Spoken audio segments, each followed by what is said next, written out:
I am so glad you convinced me that the family car should be the Defender 110. It is so beautiful inside, it's so comfortable, and it just feels indestructible. Yes, it really is. I've been waiting a long time for the new model to come out. The Defender 110, I'm telling you, it's my favorite car of all times. It's my third one. You know, I have stories of going off road. The guy managed the group. He was like, "What are you doing in this beautiful car?" I'm like, "I'm going off road." He's like, "Are you sure? Because you can use one of ours." And then they look like Mad Max cars. I'm like, "No, no, no, no, we're going to do this." And he was shocked. Wow. Well, it's great because the Defender has been reimagined for 21st century adventure, and its unparalleled off-road ability as well as its robust interior are invaluable whether you're headed towards uncharted territory or just a weekend of exploration. The Defender 110 tackles challenging surroundings with absolute confidence. The SUV conveys strength outside and in, featuring peerless technology like an intuitive driver display and an award-winning infotainment system. That's my favorite part, to keep you connected no matter where the journey takes you. Adventure is unique to everyone, and so is the Defender. Choose from the two-door Defender 90, the four-door Defender 110, or the larger Defender 130 with the ability to seat up to 8 passengers. You'll find uncompromising performance in all three. So pack up and go even further with the Defender 110. Learn more at LandRoverUSA.com/Defender. These days, we're all investors, trying to be smart with our money despite our worst impulses. But at iShares, we believe that deep down inside of every investor is a better investor. One that's just waiting to be let out. Explore iShares ETFs and insights and let your best investor out. Visit iShares.com for more information. This isn't your average business podcast, and he's not your average host. This is the James Altucher Show. Today on the James Altucher Show. Always love talking to Ken Follett, the author of Eye of the Needle and his new thriller called Never. He's always interesting. He sold 160 million copies of his books overall. He's a massive bestseller. We talk about not only his process of creating a best-selling thriller and how he looks at plot, character, and everything else, but also we talked about the current world situation and how the world could end, which of course is great material for thriller writers and something we should all be wary of.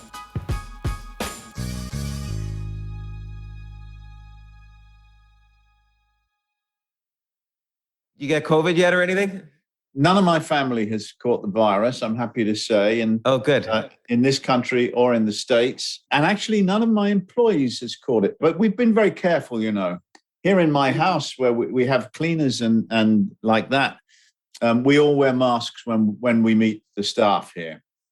It's interesting the different levels of security and concern people have around the world and around the country and so on.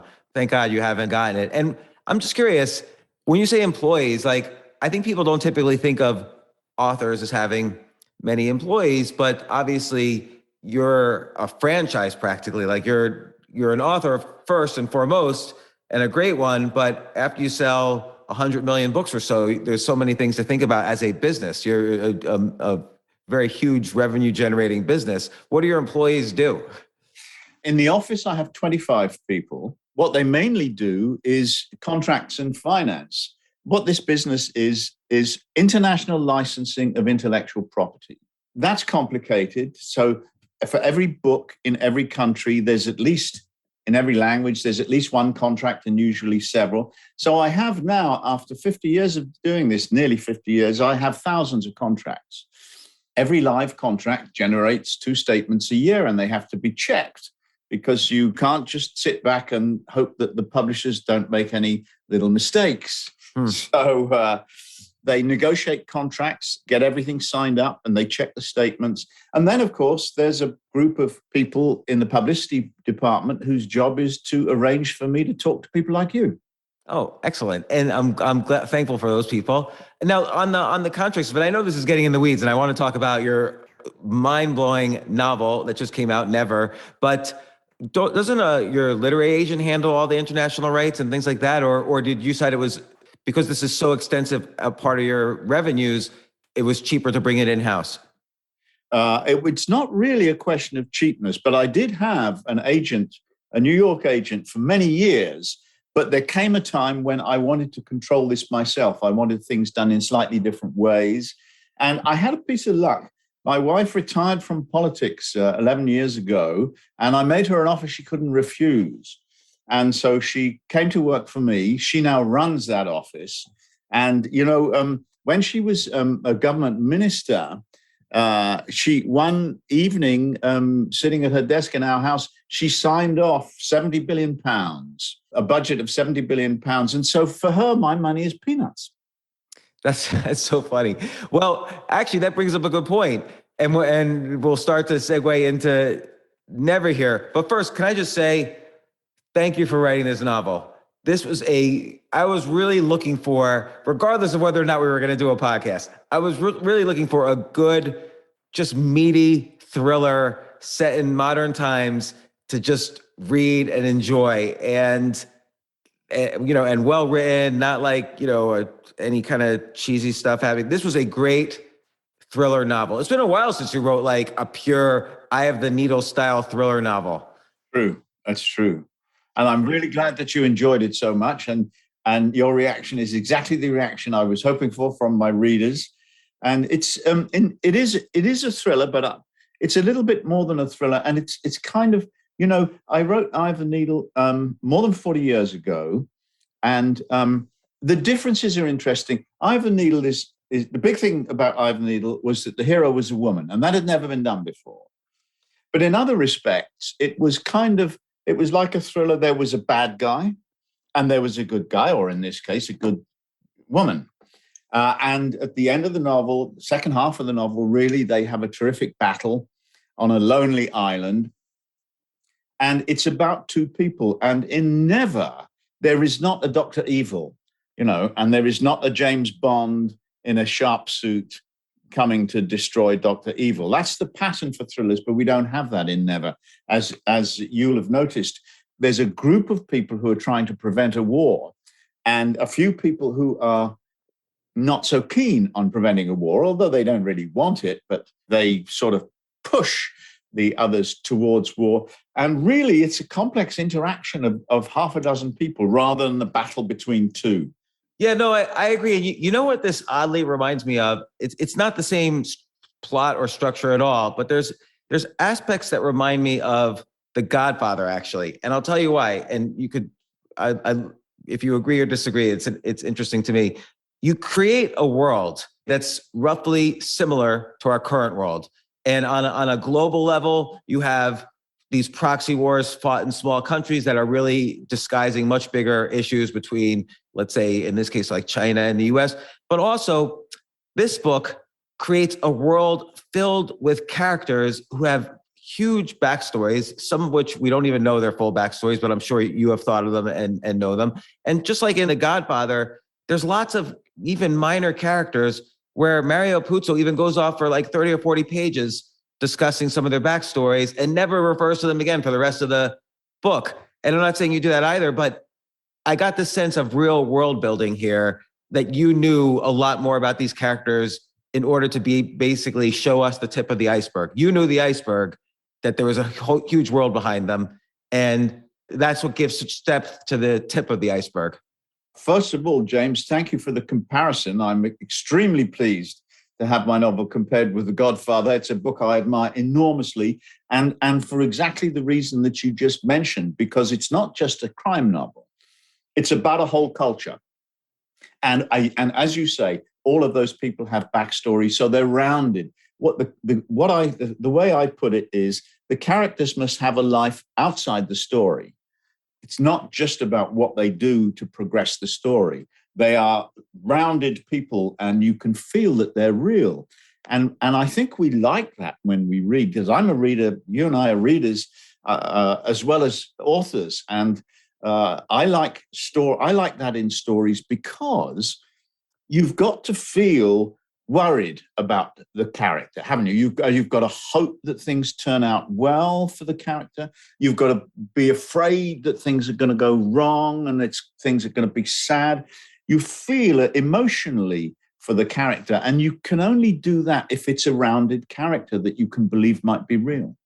Right. So even, I mean, I don't want to, it's always careful when you have to be careful when doing a podcast about a novel, because I would love to talk about things, throughout the book. But I don't want to, I'm very sensitive to giving away any spoilers, but let's just discuss some of the characters in the beginning. Like the president of the United States, Pauline Green, is first off a woman. So right away, I start thinking, what was that election like? What political party is she? The problems women have had in engaging in politics. I mean, there's never been a female president of the United States. So that's by itself is interesting. And then you meet her family, and I don't think this is a spoiler to say, fairly close to the beginning, in the first 100 pages, there's some issues with the daughter. You get a sense of the daughter's personality. There's a great scene where you start to understand Pauline politically by how she teaches her daughter in a complex school situation. And so but then the daughter even points it out to say, hey, reader, you're not the only one who knows this. Pippa says, are you teaching me politics now? But really, Pauline is showing us, the reader, how she deals with situations politically. And we see how that plays out later. And then, of course, the husband and Pauline kind of having their discussions about Pippa sort of build the beginning of a map of what's happening with them. And you do that with all the characters. And you're right. I was just thinking about this. Well, let me ask you this question. It seems like in the past 15 years, we see this in TV a lot, that we feel a lot of empathy towards bad characters. So like The Sopranos, we love Tony Soprano. He's a killer. Even Mad Men, Don Draper, we love him, even though he cheats on his wife, he does all these things. Your characters have to make very complex decisions morally, like in any war situation, a world leader would have to do, or any tense international situation. Why do you think this trend has happened, that we start to love morally complex characters? And I will say your characters, while they're not Tony Soprano, they're morally complex. They have to do things that maybe you and I wouldn't do. I think that's just part of making them real, because they're in real life, there aren't any saints, are there? In myth and so on, there are totally saintly people who are holy and who never sin. But that isn't me, and it isn't anybody that I know. And so it's kind of realistic that people might have flaws and doubts about themselves. Often a hero in a thriller often will have no self-doubt. He will just be confident and strong, and he'll know what's right and what's true. And in real life, people agonize about it. And they say, well, I've got to make the right decision here, but I'm not sure of all the facts, and I'm not even sure what is the right thing to do. And that's part of the drama. The reader then enters into that person's mind and becomes involved in that drama that the person is going through, that the character is going through. So, and I'm glad you mentioned Pauline's talks with Pippa, because, from the author's point of view, okay, not all of my readers are completely au fait with the world situation, and I don't expect them to be. I don't expect them to. They expect me to have more knowledge because I've researched the story.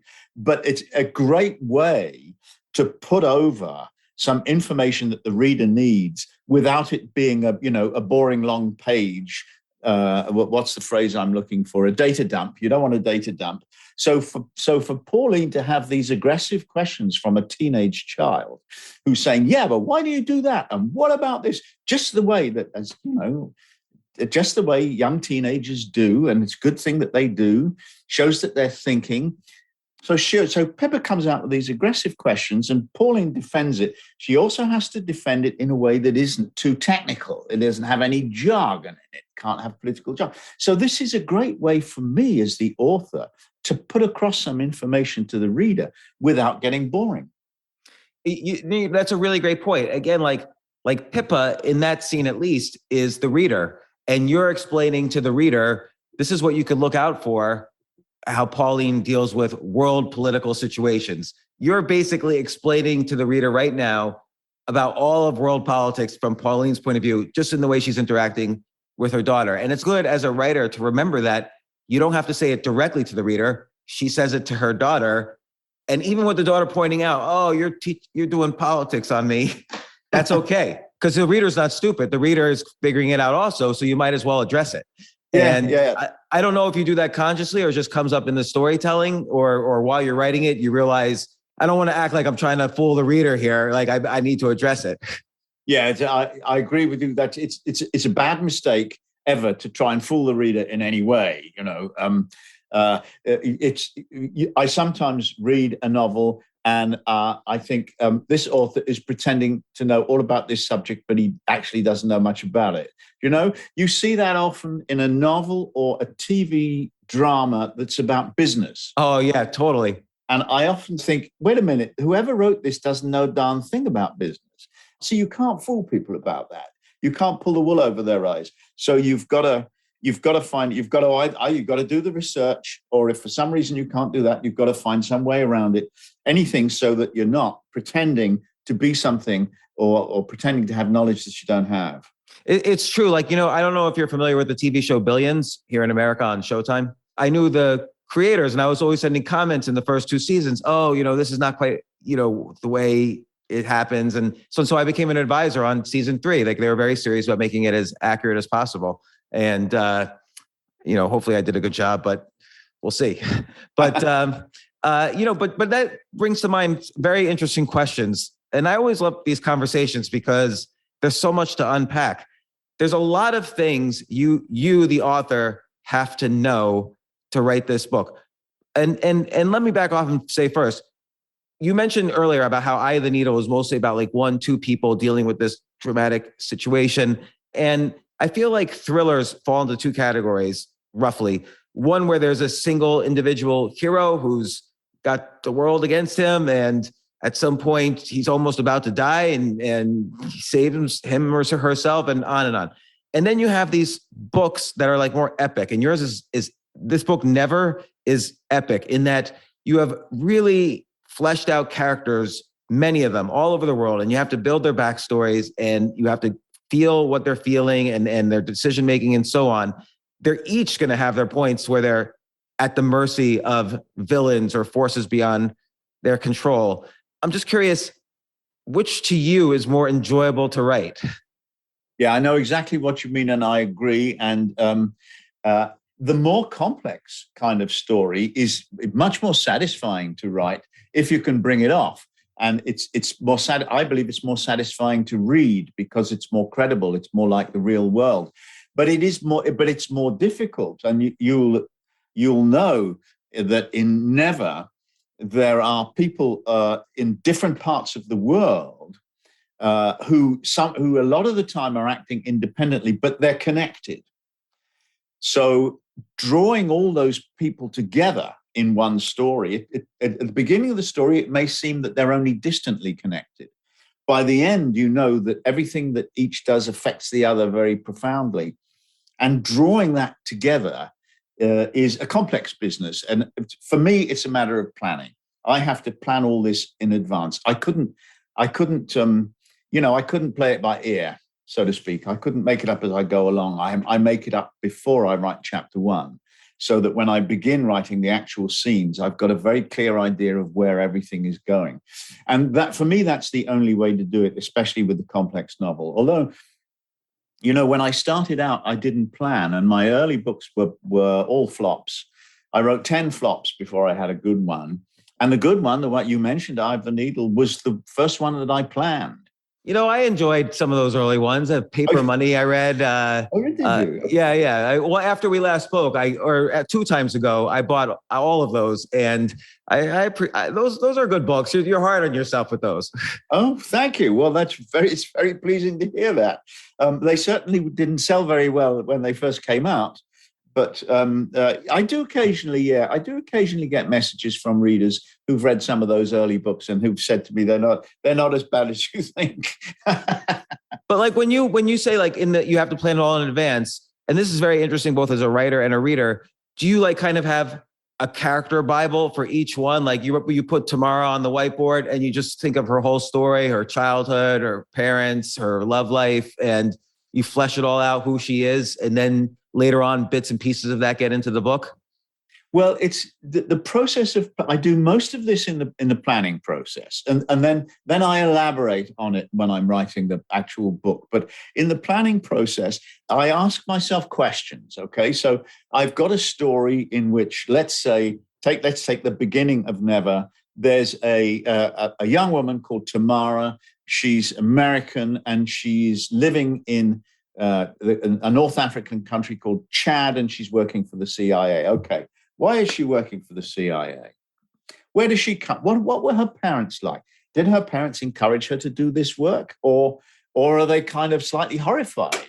And of course, in the case of Tamara, you learn that her parents are really not very keen on this cloak and dagger stuff. In fact, her mother is a fundraiser for an anti-gun group.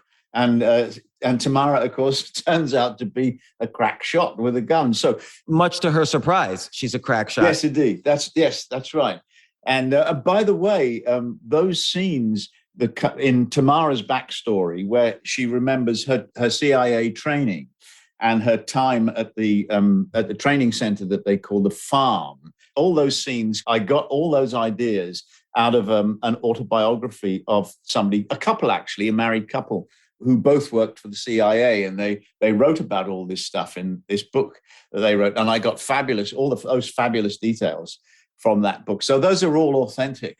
But anyway, so I asked myself those questions, for any character, who was the first person that he or she fell in love with? Mm. I could ask you that question. I'd be interested to know. I don't know you well, but we've talked a lot and we've talked at great length. I'd be interested to know who is it. I think James. Now, when he was a teenager, maybe, and there was somebody who came into his life, and he thought, "Oh wow, this is really the one." That sort of thing. So I asked myself those questions that you'd be interested to ask of somebody you met and liked. Mm. And that's what I do with the characters, and that's how it builds up. One question leads to another. What's her mum like? What's her father like? What was her childhood like? Who was her first boyfriend? Was she clever in school, or was she rebellious? Was she always getting told off for misbehavior in class and that kind of thing? All of that builds up the character. And of course, then some of the answers never get in the book, as you've pointed out, but I know them.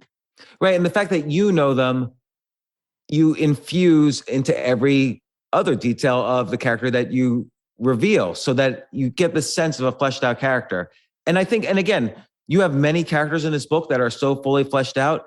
Again, I compare it to, like, let's say a single hero thriller, where maybe in those cases, the hero's fleshed out and some people close to him, but hypothetically, like, let's just say the director of the CIA is just a jerk. And we just don't know why. We never know why. It's just you needed a jerk as the boss. Whoever wrote that needed a jerk as the boss. And but you get the sense this is not a fully fleshed out character. You don't know what's going on in their home life. You don't know what's going on in their other aspects of their life. And I think it's really important that you have figured out, and I really get that sense in this book, what's going on in all the characters' lives in order to bring them to life.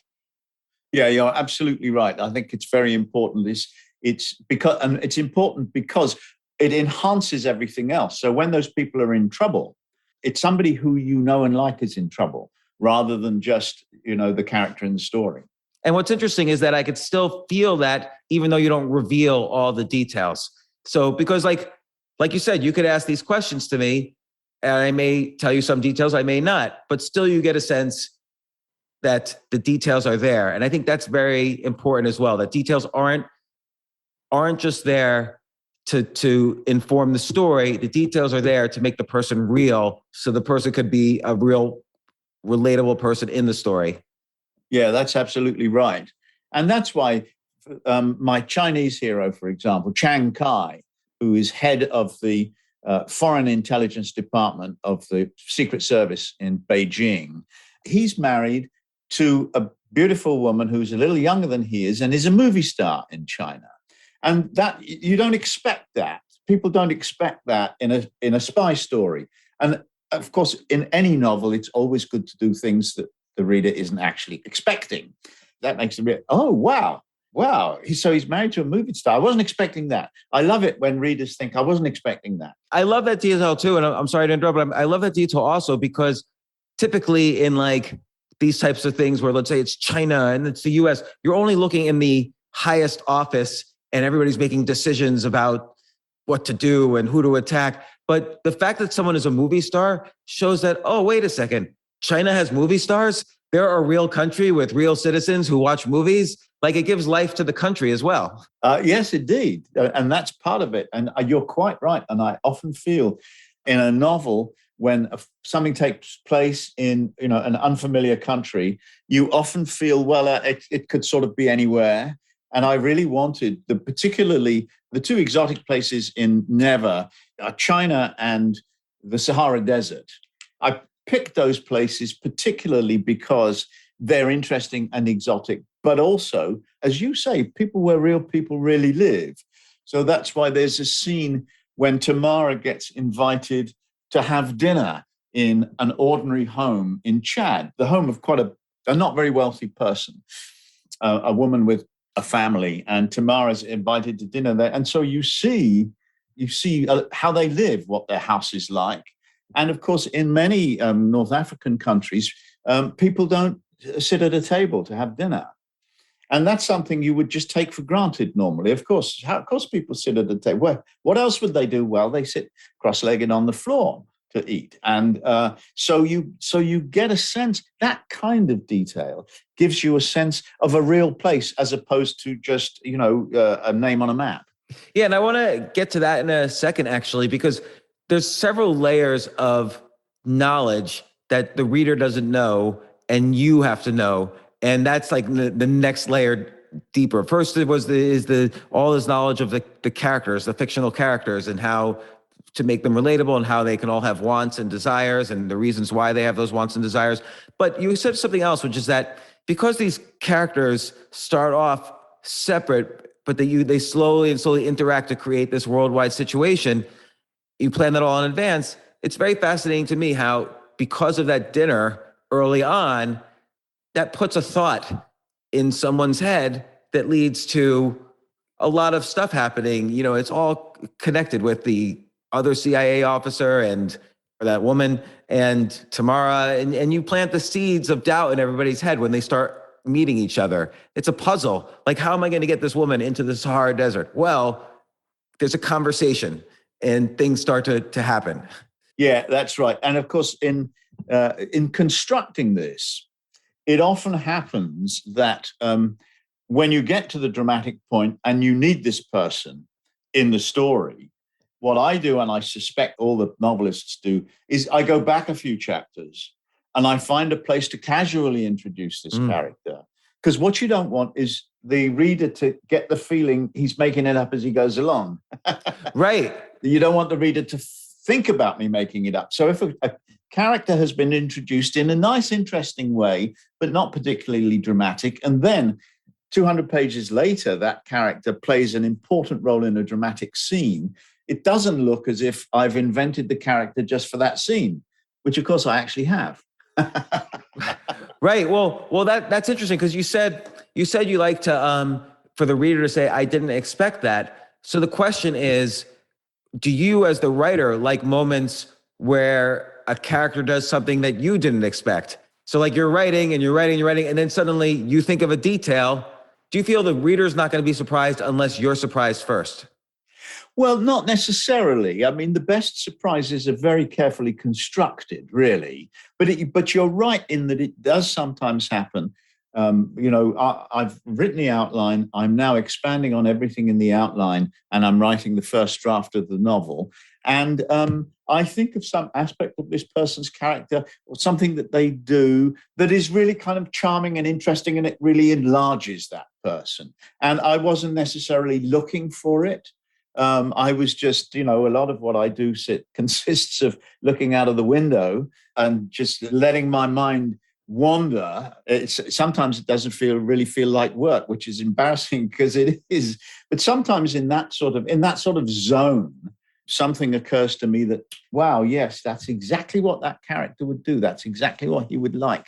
That's exactly how he'd want to spend his evenings. So that kind of thing that suddenly comes, and it's unexpected by me. And I generally feel that that's a nice touch that the reader will enjoy. And then, then there's this second layer of knowledge, which is, for instance, you have these events that occur in Chad. I vaguely know Chad as a country. Did you visit Chad, or you just read books, watch documentaries? Like, what did you do before you started even writing one word? Like, why did you decide Chad and Sudan and everything?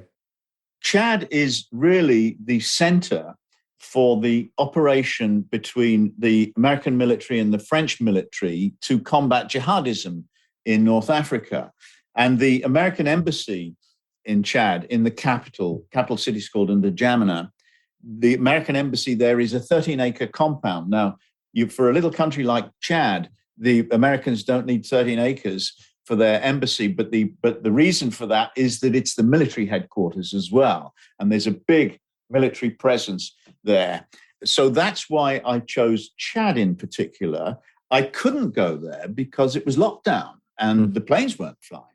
So I talked to people who had lived there. I looked at a lot of photographs. I watched some movies. Some movies have been shot in Chad, and there's a Chadian director who is known internationally. I can't remember his name, so he's not that well known, but he's good. And so I watched a couple of movies. That gave me a really good sense of the landscape and the people's clothes and the traffic and all of that kind of thing. And then there's one more thing, which I'm sure you know about, called Google Earth. And it means that you can see a satellite picture of any place on the planet. So in the parts of the story that take place right out there in the Sahara Desert, places that I probably would have been too scared to go to, crossing the Sahara Desert, there is no safe way to do that. But you can see any place in the Sahara Desert, you can see a satellite picture. To tell you the truth, some of them look all the same. I mean, it's a lot of sand. But then there are other things. There are like what they call informal gas stations in the Sahara Desert. And, they don't have pumps. They don't have, petrol pumps. What they have is big containers, drums of gasoline. And, I guess once a week, a vehicle comes by wanting gasoline, and they just pour it they take it out of the drum in a jug, and they just pour it into the pipe in the car or truck. It usually would be, or a pickup. So you would never, and all it is these stacks of drums, and they put some kind of a cover over to keep the sun off the people who were there. And that's it. That's a gas station in the middle of the Sahara. That's the kind of thing, it's brilliant to see that kind of thing. So like, is that something you remembered from some book you had read previously, or did you start them across the Sahara and you said, oh, I don't really know what happens there? Did you start doing the research then? Oh yeah, at that point. Well, I don't remember whether I did that research at the outline stage or the writing the first draft stage. But at some point, I realized you cannot cross the Sahara Desert in a vehicle without filling up with gas. And how is this done? And I guess I probably Googled Sahara gas station. That may have been, but I certainly found pictures of these very exotic looking places, and I used them, of course, in the novel because first of all, it's real. Secondly, it kind of underlines what a strange situation you're in if you do try to drive across the Sahara Desert. It reminds me of the very great classic movie Lawrence of Arabia, where I feel the desert is also a character in the movie. You feel even the structure of the movie is a desert. Like they're going across the desert, and it's just long and even boring, but on purpose. It was like a beautiful boring because you're with them in the desert. Yeah. And these scenes, just the realism of it, just reminds me of that. Like it's a way to bring it to life.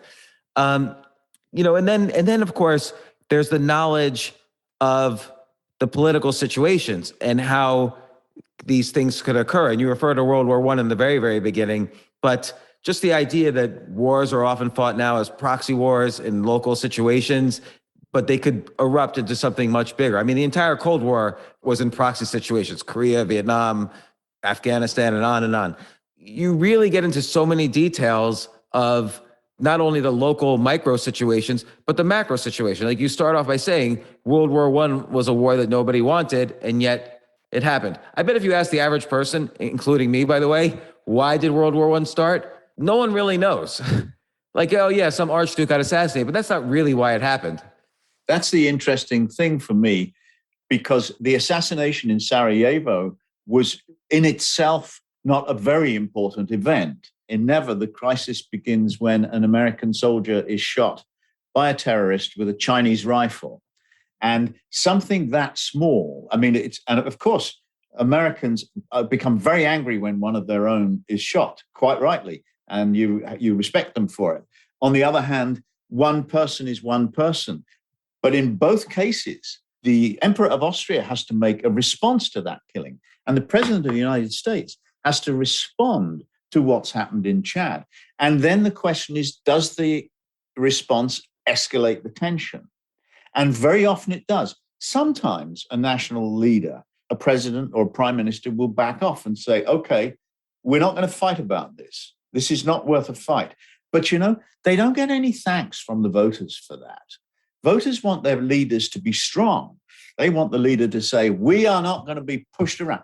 We have basically here in the UK at the moment, we have a prime minister, and really the only thing he knows how to do is bang the table and say, we will not be pushed around by the French and the Germans. We are the Brits and we're okay. And it's not just my country. It's most countries. People want their leaders to be strong. And that pushes prime ministers and presidents into escalating, into doing things that are in fact dangerous.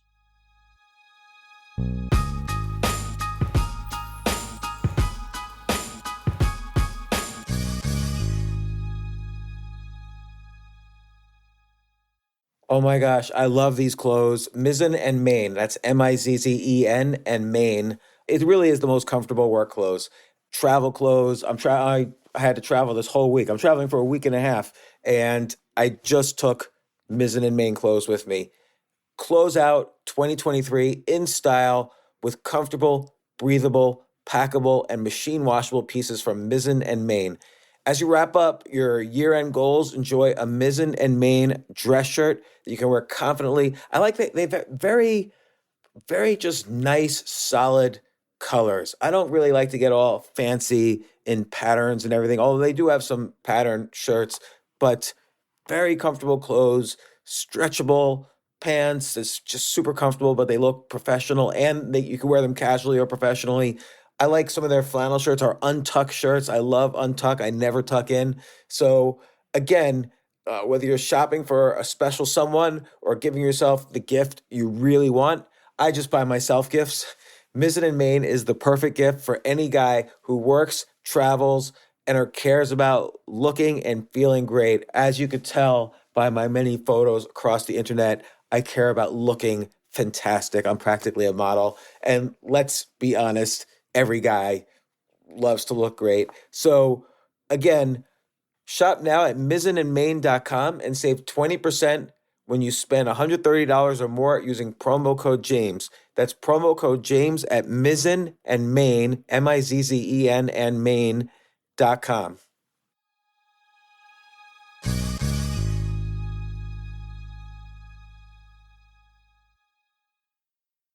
You know what I love about fantasy sports is that even though I'm not going to be a great basketball player or a baseball player or a football player or whatever, I feel like I get to participate and make decisions and use my knowledge of these different leagues or these different sports to compete. So it's like I can pick my team or I can pick my favorite players, and I could use my knowledge to make predictions and maybe even make money. So with the basketball season here, you can now pick combo projections across football and basketball from the Specials League on Prize Picks. This is a league created specifically for combo projections that include two or more players from different sports or leagues. Want to play alongside some of Prize Picks' favorite players like rapper Meek Mill and comedian Andrew Schultz, who's also been a guest on this podcast, and I've been a guest on his? You can now find community plays under the promos tab of the app to view entries for some of the biggest names in the Prize Picks community each week. Look, Prize Picks even offers a reboot policy so that your entries stay in play even if one of your players gets injured. For football and basketball games, if you have a player who exits the game in the first half and does not return in the second, that player is rebooted. Prize Picks is the only daily fantasy sports platform with an injury insurance policy. What? So I love playing it. I love anywhere where I can use analytical ability with my interests to demonstrate some skill and maybe make some money. And I like the game-like aspect. I do wish they had chess as a category on prizepicks.com, but I'll settle for what they've got. Maybe I should make my own fantasy chess league. But in any case, I love Prize Picks. Go to prizepicks.com/James. Use code James for a first deposit match up to $100. That's the easiest $100 you're ever going to make. So that's prizepicks.com/James and use code James. Daily fantasy sports made easy.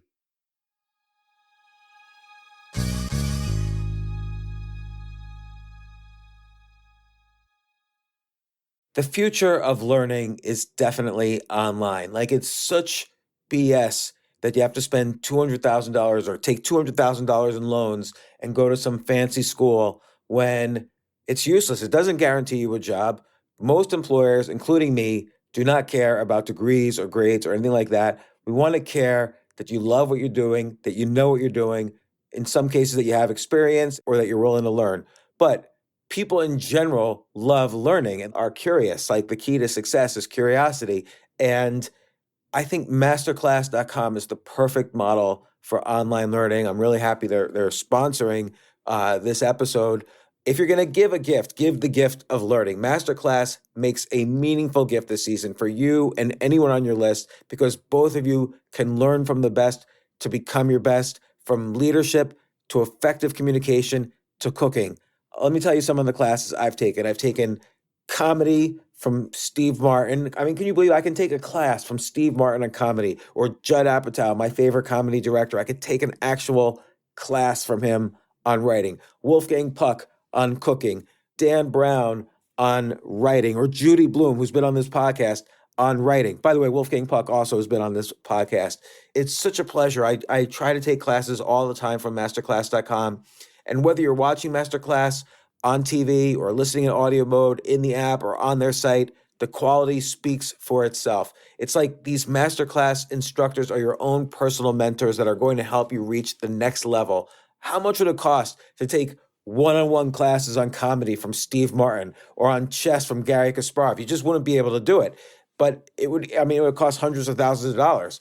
With a Masterclass annual membership, it's $10 a month. Memberships start at $120 a year for unlimited access to one-on-one classes with all 180 plus Masterclass instructors. So it's not just $120 for one instructor. You get all 180 plus Masterclass instructors. Boost your confidence and find practical takeaways you can apply to your life and at work. And if you own a business or are a team leader, use Masterclass to empower and create future-ready employees and leaders. That's the real education in today's world. So this holiday season, you can give one annual membership and get one free at masterclass.com/JAS. JAS, of course, stands for the James Altucher Show. So right now you can get two memberships for the price of one at masterclass.com/JAS. Masterclass.com/JAS. Offer terms apply.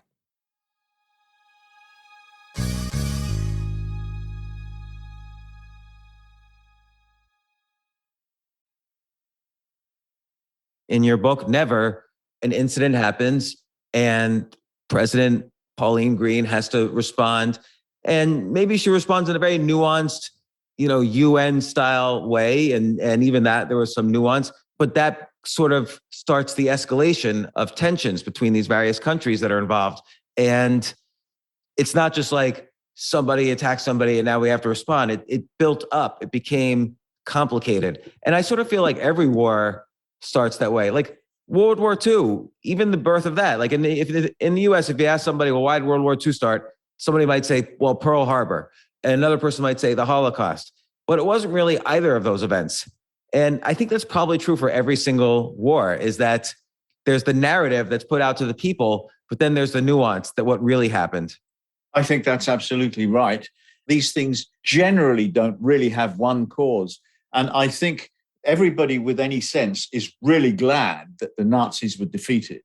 I mean, that was actually a great achievement, but it actually wasn't what was in the minds of a lot of the national leaders of the world back in 1939. Basically, Britain got involved in the war because the Germans invaded Poland. Britain had guaranteed the independence of Poland, and the Germans invaded Poland, and we declared war on Germany and did nothing about it for about 9 months. They called it the phony war because the war was on, but there was no fighting. And then other things happened which galvanized. And of course, one of the huge events was Pearl Harbor. Now, here's an example. A day or two after Pearl Harbor, Hitler declared war on the United States. Now, if you had a contest for the dumbest decision ever made by a political leader, the Germans were getting beaten up in Russia at the time.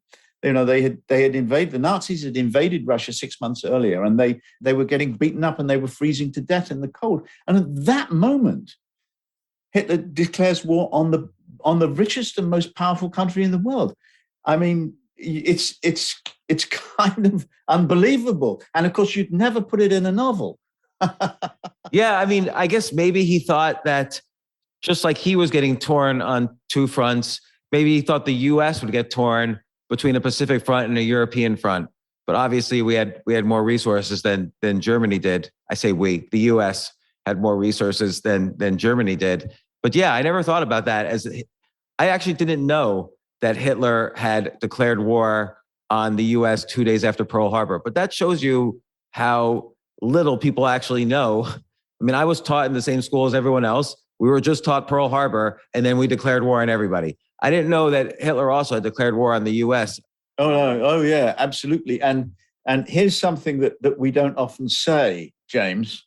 When Hitler did that, we here in Europe went hurrah, because, you know, there's a lot of resistance in the United States from joining in a European war. Understandably, what was it to do with them? I mean, some people wanted to, but some people said, wait a minute.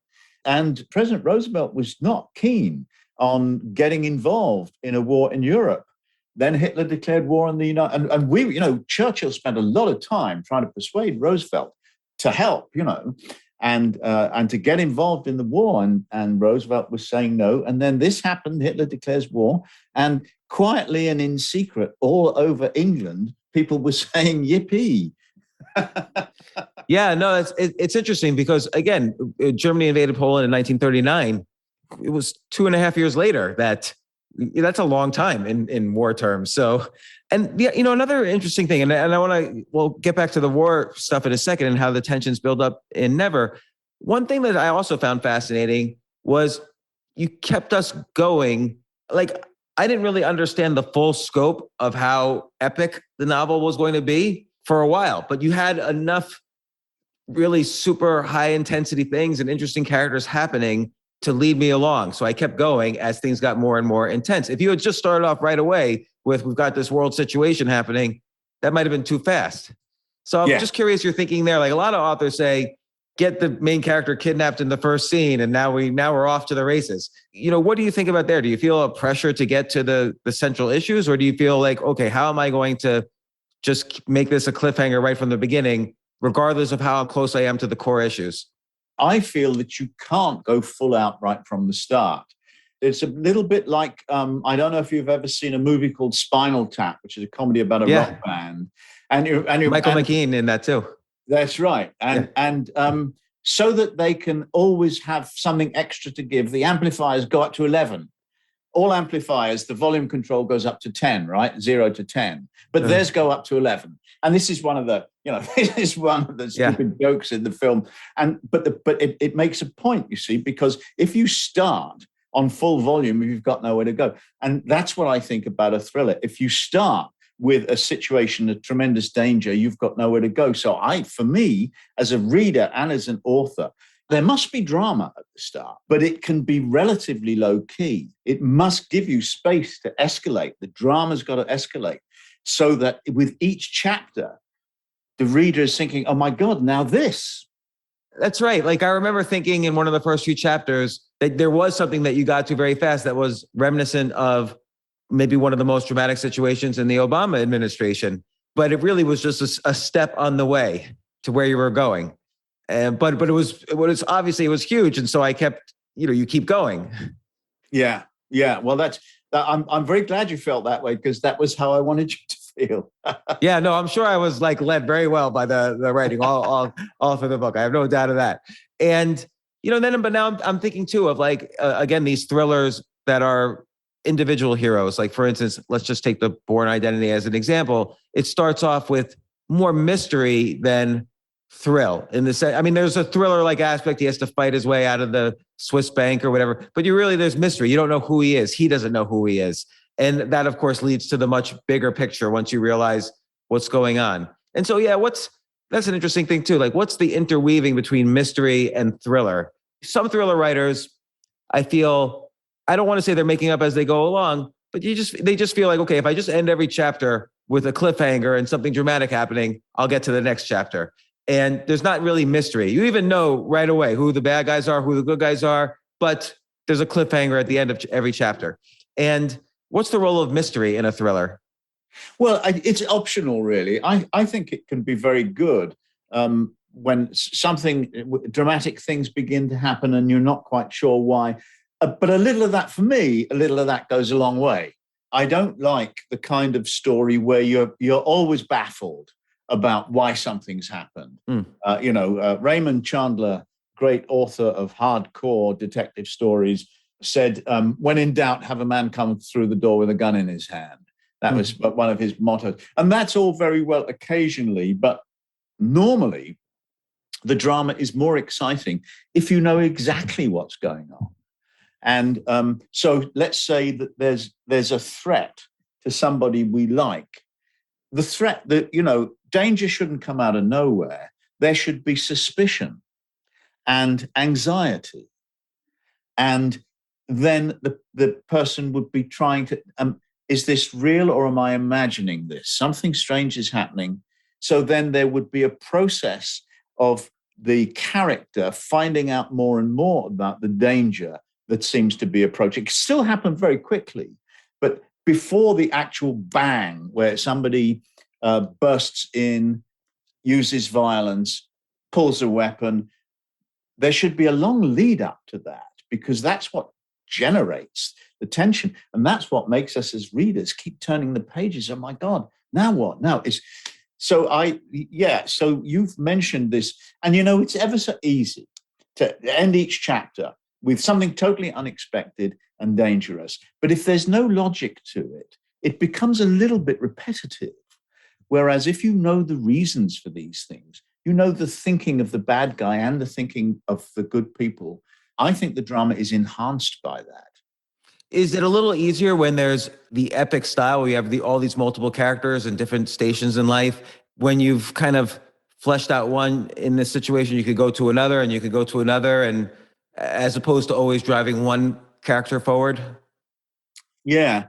May I say, I'm a huge fan of Jack Reacher, and the author Lee Child is a friend of mine. And I have read all of the books and I love them all.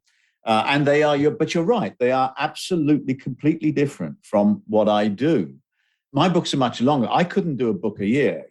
I wrote Never very quickly, but it was still a year and a half. And that was because of the lockdown. I had nothing else to do. But normally it takes me 2.5, 3 years to complete a book. So I couldn't write those kind of stories, and I couldn't write them that quickly. But I like this kind of story. The other thing about this kind of story is that it shows you a much bigger wedge of human life. So in a long novel, you've got time to have characters from the President of the United States to the character of Kia, who is an Arab woman, a young widow with a child living on the shores of Lake Chad, in the country of Chad. And so and I enjoy that big social range of the people in the story. It's like, Mozart's early operas are like that. They picture a whole society. You think of The Marriage of Figaro.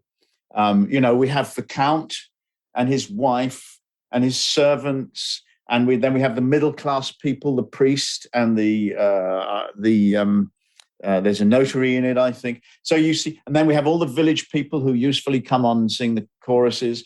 And it's a comedy, but you've got a picture of a whole society. And I like that in a novel. So, and then of course, in Never, it's not just a society; it's kind of the world. It's the very, very powerful president of China, the president of the United States, and the secret agents who are involved in a lot of the action, and then some people who are just at the bottom of the income scale. Some of the poorest people in the world are also in the story. I like that. I like it in a story that I read, and I like it in what I'm writing. And I guess it's very interesting because, like, take the Jack Reacher novels, for instance, which I also very much enjoy. You get a sense of a code of values that this hero has. And because there's so much focus throughout the book on that code, you really get immersed in it. Like, what would Jack Reacher do here? And you kind of want to be like him. Like, you want to have that kind of code. And there's something romantic about his wandering and so on. And in Never, I get a sense of the values and ethics and code of all the different characters, but also there's this worldview that you have about what you're making a statement, not only about an individual, but about what could happen in the world, what is happening, and where could this lead if we're not careful. And you fictionalize, a possible result for the real world. Like, everything you write about in the book could happen, including the ending, which I was practically crying at the ending, and just the way you ended it. So you have this view that, again, like you stated in the very beginning, World War I, nobody wanted to happen, but nuance and escalation start building things up. And even these proxy wars could turn very dangerous and worldwide. So far, the world's been lucky. Like, the US and the old Soviet Union didn't throw nuclear weapons at each other, even though there were moments, many moments, more than people realize, where they could have. And China right now is kind of surrounding Taiwan. And there's we're doing also, 35 countries are doing military exercises outside of China right now. There's always danger in the air. What are you scared of? I think there's a lot to be scared of. I've lived all my life with the threat of nuclear war because I was born in 1949, around about the time the Russians exploded their first nuclear device. So that has always been with me. And in 1962, I was actually too young to understand the danger we were in over the Cuban Missile Crisis. Although Barbara, my wife, who's a little bit older than I am, does remember bed and thinking, if I go to sleep now, I may never wake up. While that missile crisis was on. But after that, for the next 20 years or so, we kind of got comfortable with the Russians. And we had, what was it called? Peaceful coexistence was the slogan. And in fact, we started to reduce the stockpiles of nuclear weapons in the world. And I think that lulled us into a false sense of security, because that reduction of nuclear armament stopped quite soon. And we started to build up the arsenals again. More countries got nuclear weapons. But I think, first of all, we haven't woken up to the fact that the danger of nuclear war now is greater than it's ever been.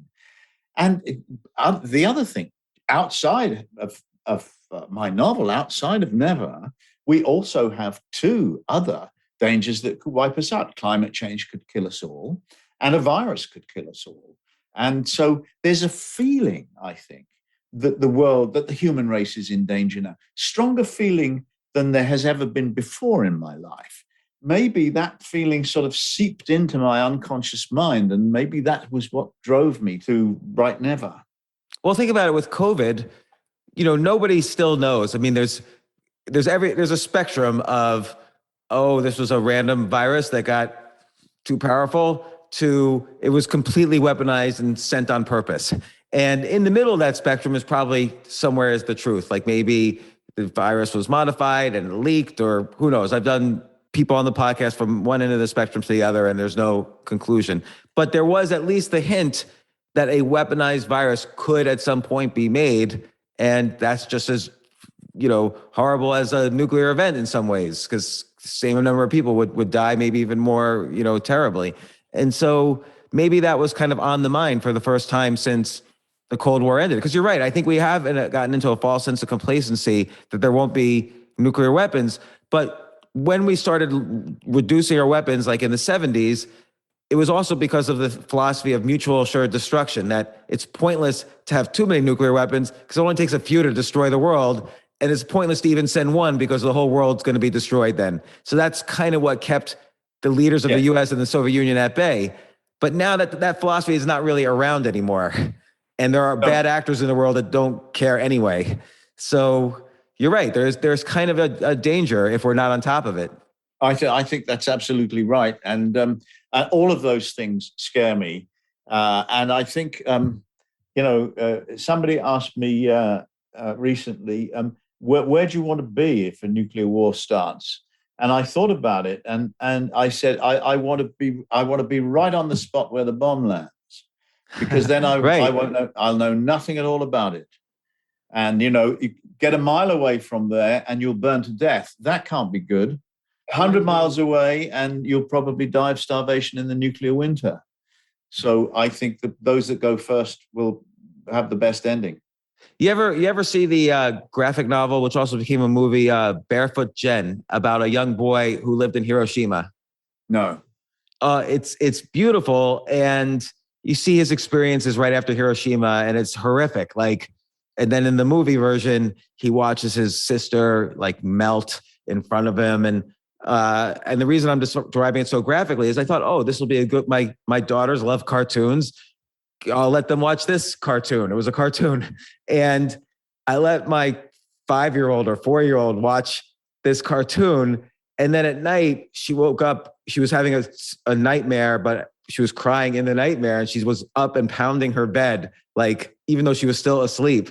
And I felt so bad that I had made her watch that movie. I didn't make her. I mean, we stopped in the middle, but I'm so horrified that I exposed her to that movie. But I think it's easy to underestimate the effect of this kind of thing on children, particularly if they're imaginative children. And I remember as a child being scared of the dark, just having seen a few scary things. I was scared of the dark for years as a child. Yeah, I know of course, those things then impact your entire life later. So if someone listening to this said, boy, I would love to write a thriller novel, but I don't know even where to start. Obviously, one place to start is, what are fertile topics for thrillers? Obviously, the end of the world, one way or the other, is a fertile topic, and constructing it in an interesting way.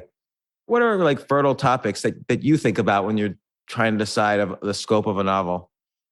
Ideas sort of come to me from TV and the newspapers and novels that I read, history books in particular.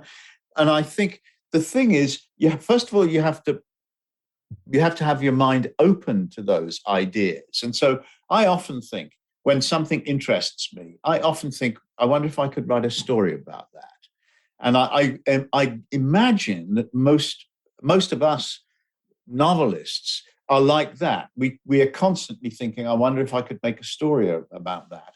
And so, I mean, that's how you begin. But the idea is, generally speaking, there's no shortage of ideas. The thing is how you put it together. Because look, a novel consists of between 50 and 100 dramatic scenes.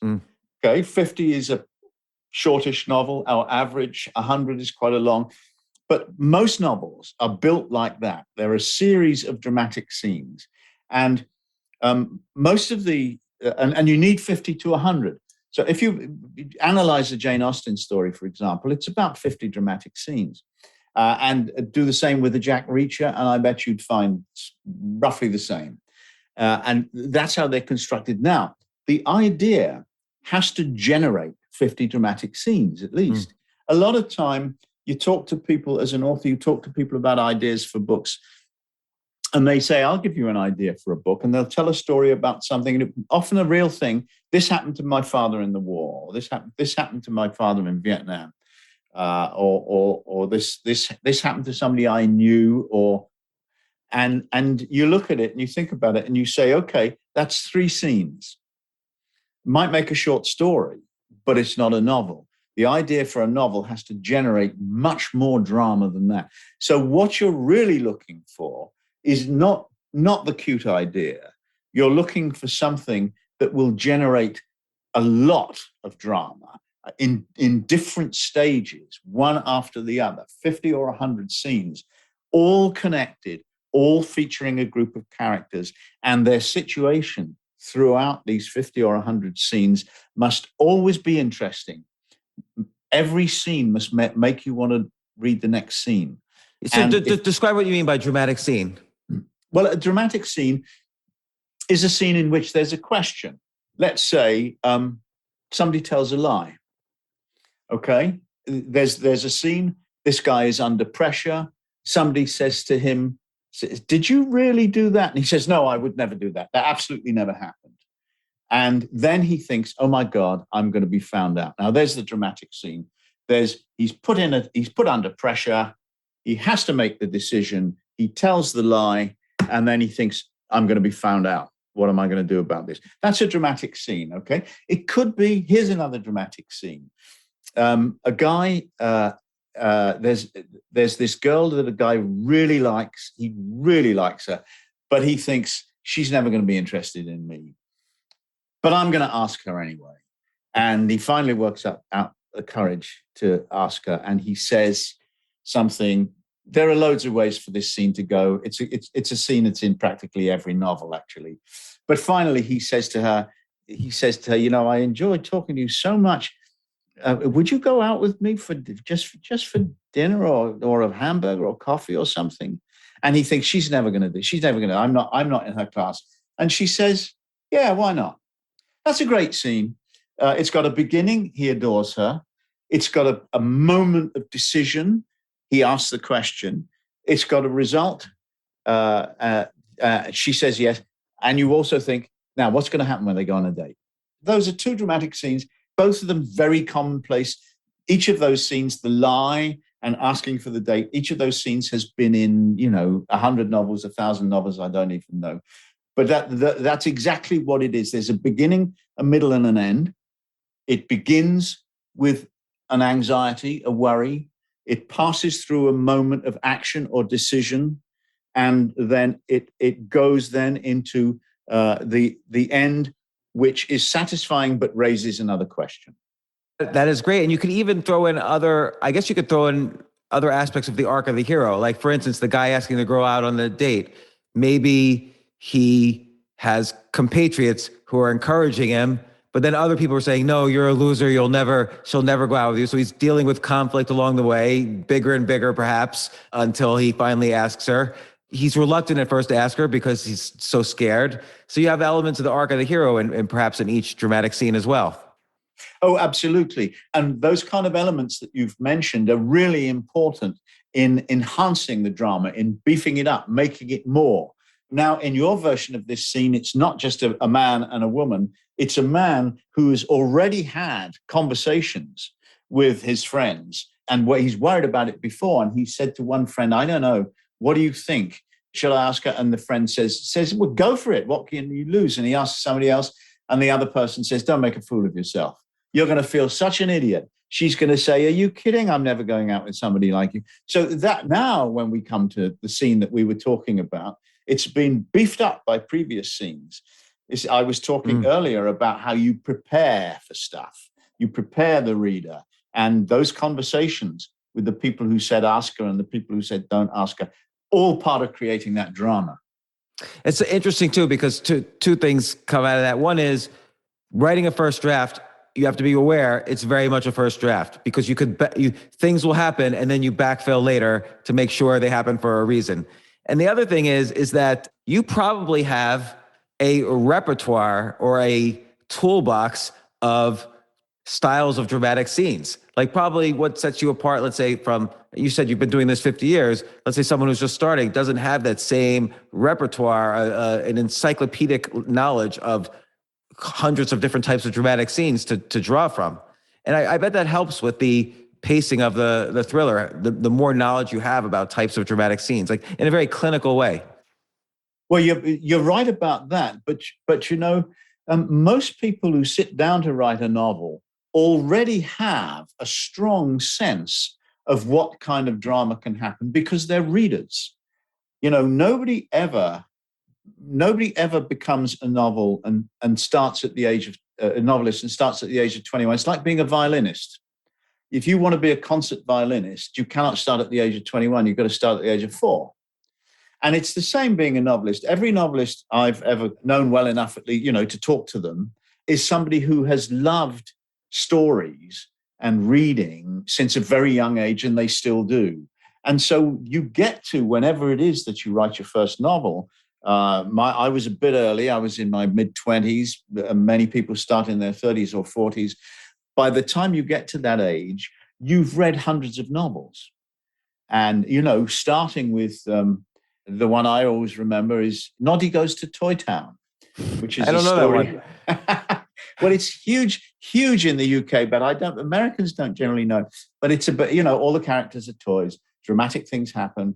And I just loved that when I was 4. I can still remember how much I liked those stories when I was 4. And that's how, and then it goes on from there. So it's true that obviously writing, as I have been doing for so many years, has given me a lot of extra knowledge, but I came to it with a huge library of characters and situations and things I liked and things that made me scared or made me laugh.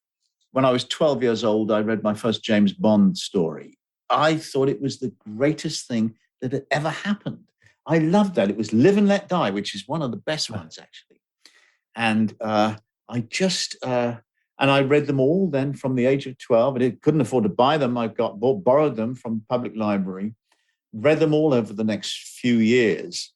And, the thing that I kept from that period of my reading life was the joy of having a new James Bond book in my hand to read, knowing that it was going to be an enormous pleasure for me. And I thought then in my 20s, when I started to try and write novels, I thought, now there's no point in setting the bar low.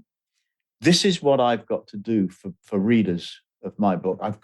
They've got to hold the new book in their hand and think, oh boy, I know this is going to be great. And that's always been my target. Well, definitely never just blew me away. It's not your average thriller. It's really epic, and it's great. Like I can't express that enough. I'm so glad you wrote this, and I'm so glad I read it and enjoyed it and everything. What's next? You must be writing a next book now. It's been probably a while since you finished this because it takes a while to get published. It's 9 months since I finished Never. And yes, I've been writing another story since then because I never stop. I enjoy this process so much that I really don't want. People sometimes say to me, I suppose you take 6 months off after you finish a book. Hell no. No, 6 days is more like it. Just because even if I say I'm not going to work for the next 2 weeks, after about a week, I start thinking of story ideas and I want to get to work on them. I don't want to lie on the beach anymore. I want to write the story. So yes, I've been working on a new story. I'm not ready to talk about it just yet, James. I apologize for saying I'm not going to answer the question like a politician. The reason is that it's still at a stage where it could change completely, or I could even throw it away. I once did that. I once worked on a story for a year and threw it away. And I'll tell you why. This was set in the world of banking and finance. It was a thriller set in the world of finance. And while I was working on it, I got this letter from a reader, a woman who said, I just read Eye of the Needle, and I just had to write and let you know that I was sitting on the edge of my chair while I read it. And, that pleases me enormously. I love it when readers say something like that. But I thought of the book I was writing, and I thought, will she sit on the edge of her chair? And the answer was no, I don't think she will. And so I threw it away. That's so interesting. Do you think you were right? Yeah. Well, yeah. I mean, I could go back to it, but I never have. It just wasn't good enough. Breaks your heart to throw away a year's work. But look, so far, I've never had a dud. Touch wood. Okay. And I think I love the idea of you doing a financial thriller, though. Like, I love all the Paul Erdman novels from the 70s and 80s that were financial thrillers. well, there have been some great ones, and I've enjoyed them too. But there's not a lot of them, though. There's more legal thrillers in terms of like categories like that. Yeah, well, see, the courtroom is a theater, isn't it? A courtroom drama is great. And, Shakespeare wrote one. Merchant of Venice is a courtroom drama. And it's ready-made, isn't it? It's like an assassination story. The Day of the Jackal is an assassination story. Rogue Mail, about a guy who tries to assassinate Hitler. There are lots of assassinations. And, there's the mission, the preparation, the travel, the setup for the climax. It's guaranteed. It's like the 12-bar blues. It always works. And a courtroom drama is like that. But a financial thriller, there isn't an obvious stage for it. I mean, you think things take place in the boardroom. Well, hell, that's not very interesting. Or phone calls all the time. So I think, well, anyway, it didn't work for me. It has worked for other writers. That's certainly true. And I've enjoyed those books. But I did not succeed in writing my financial thriller. And I threw it away. And I'm glad I did, because I think readers would have been disappointed. Well, once again, Ken, Never is fantastic. I can't wait now to hear about the next one. You have to come back when you write the next one. And whether it's a political thriller or a financial thriller or whatever, I'm reading it. And thank you so much for once again coming on the podcast and sharing insights into your process. It's always a pleasure to talk to you, James. Thanks for having me.